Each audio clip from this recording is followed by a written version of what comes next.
আমরা যে open system পড়েছিলাম তার এক্সাম্পলে কি দিয়েছিলাম, যে একটা একটা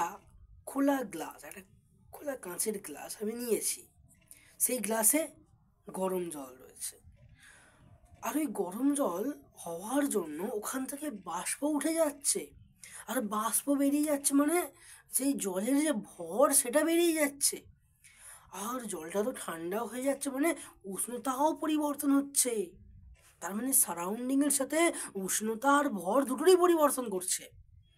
বাট যদি আমি ওই কাঁচের গ্লাসটা ঢাকনা লাগিয়ে দিই, তখন কি হবে?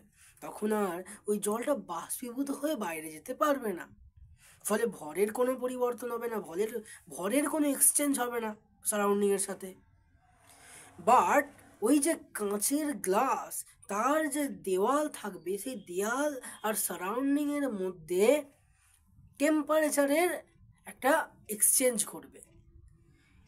এই যে ভরের কোনো এক্সচেঞ্জ হচ্ছে না বা টেম্পারেচার এক্সচেঞ্জ হচ্ছে, এটাকেই আমরা বলবো ক্লোজড সিস্টেম বা বদ্ধ সিস্টেম।